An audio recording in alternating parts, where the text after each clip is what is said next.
think that the most valuable skill that it has bestowed upon me this immersion experience is the skill of professionalism because I've learned to be the best asset I can be in every team that I can be part of, and to always leave a good impression to the people that I will interact with. The technical life skill that I've developed during immersion is focusing on what you are doing so that you could become more precise and accurate to everything that you did. And I have learned proper manners, which is accordance to the world's view of morality. The technical life skills I have learned from my work at Immersion was to be considerate amongst others. This doesn't sound that technical, however, it really does create a ripple effect that helps people perform well at their jobs. That when you do your thing, when you do your part, they will do their part as well. That's why every aspect in the work will be successful, and that is more than enough that I have learned in CREOTEC. When I entered CREOTEC, I really didn't have any background on electronics, so generally I can say that I had a hard time in the entire work immersion experience.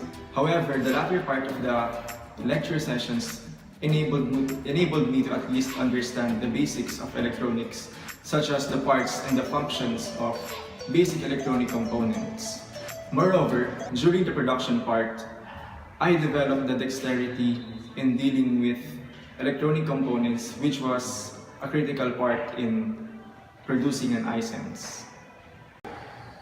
The technical skills that I learned on CREOTEC was basic electronics.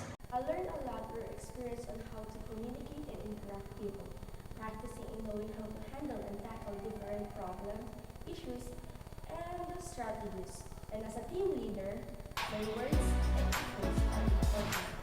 At first, I struggled with everything, especially when I understand team leading, which means a lot of responsibility. But thankfully, I was able to work it out with the discipline I acquired through immersion. The technical skills that I learned was you must focus on what was the given task on you. In my case, I was in OQA, so I should check carefully the product, if it is a good product or not. CREOTEC taught me how to do 5S, which is distinguish between are needed and not needed. CREOTEC taught me how to organize and to have self-discipline. The technical skills I have developed during immersion was to apply the 5S, which were Seiri, Seiton, Seiso, Seiketsu, and Shitsukai. The technical life skills that I have acquired during my stay at work immersion is to be responsible at all times. Being responsible at all times gives me a lot of benefits. It will help me in work, family, and in home. The technical skills I have developed during immersion is professionalism, because you cannot bring all your personal matters in work, especially in the lectures and in the production line. And professionalism builds focus. Focus that you will need during work to fully understand what you are doing in work.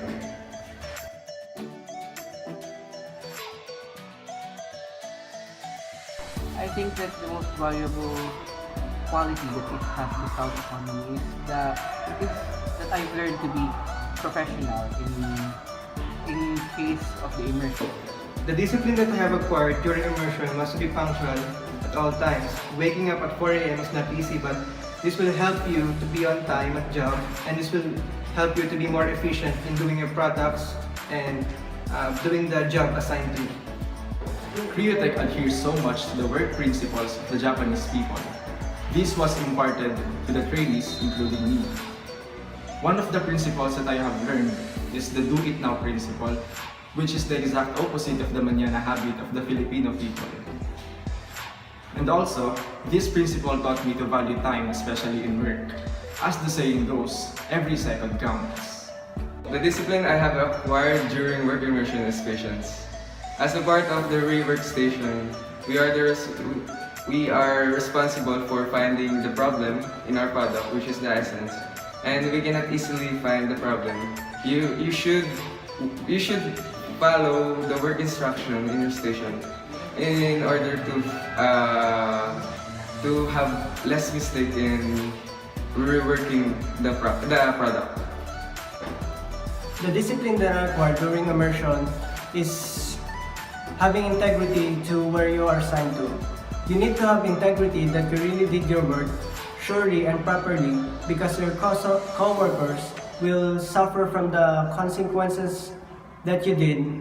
And if you have not properly checked your work or you cheated the process, yes, so what I have said is they will suffer from the consequence that they did. The answer would come from the question itself. Discipline. Everyone must train to follow the rules, all the rules. If not, they would be given some disciplinary actions.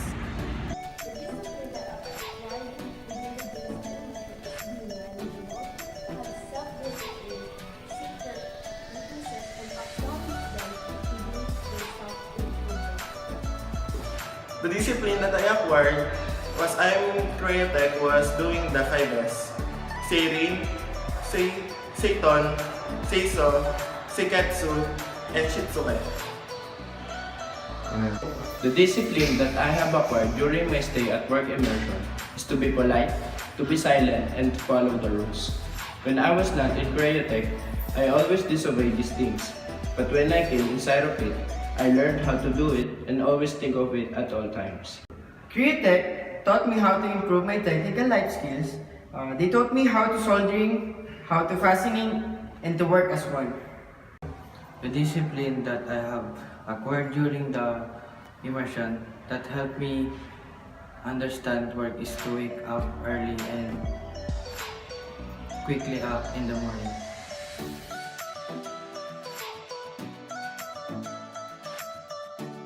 During the immersion program, I've learned to solely focus on what is tasked upon me and not let myself be distracted by others and what they are doing.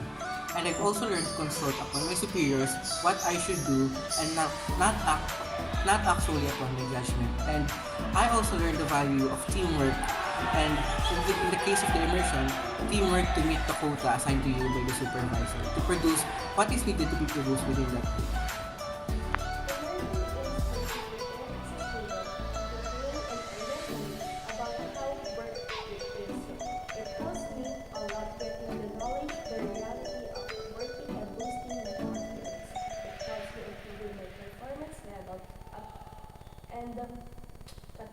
As a person, I obtained more discipline that we must do our work really hard.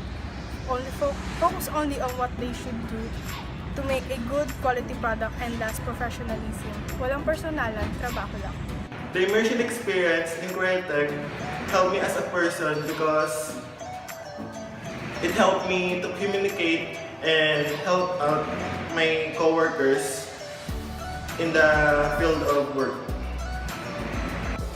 It improves myself to cooperate with others and to cooperate with people. During my stay at work immersion, I became more professional and more mature. Because of these things, it helped me to become a better person that will help me in my future. And other people won't judge me for who I am because I do these things for good. The discipline that I have acquired during my stay at work immersion is to be polite, to follow the rules, and to be silent at all times. When I am not in CREOTEC, I was not doing this kind of things. But when I came inside of it, I learned how to do it and to think of it always and to apply it. During my stay at work immersion, I became more professional and more mature. Because of these things, it helped me to become a better person that will help me in my future. And other people won't judge me for who I am because I do these things for good. It helped me develop my camaraderie, especially when you are just starting at work at a company. You'll need cooperation to your staff in order to build the respect and trust within you, especially with your boss. When our instructor asked me whether I could be a line leader or not, I did not hesitate to say yes. I simply grabbed the opportunity.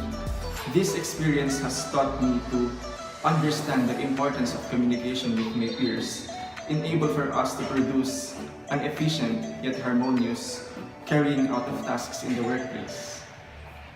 The industry experience that I have learned during my immersion was that it gave me a viewpoint of what is in the future that I will be having when I get a job.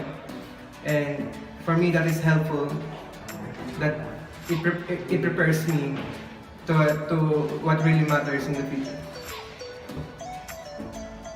It helped me as a person to rebuild myself. It changed my attitude as a better person. And I have realized my dream during my work at Immersion, because when I was soldering, I realized that my hands was not shaky at all. So I wanted to be a doctor, to become a surgeon. Thank you.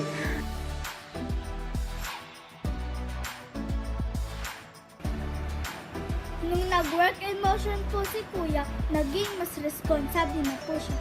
Lagi na po siya natutulog ng maaga at nagigising ng maaga. Lagi na po siyang maayos sa gamit at hindi nagsasayang ng oras sa paggagadget. Good job, CREOTEC!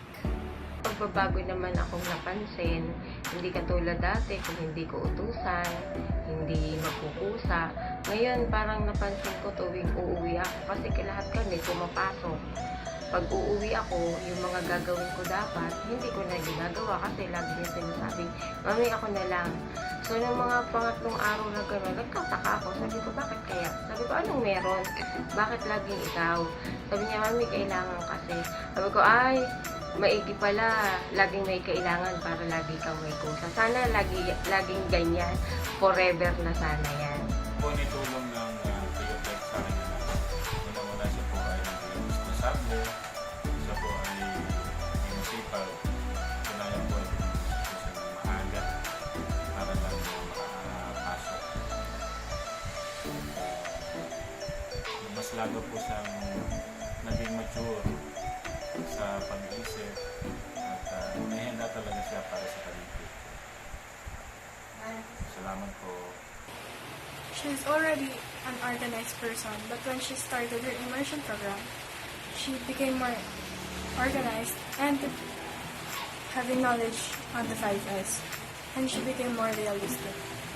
She had knowledge on how the workers feel on their works and how working is hard.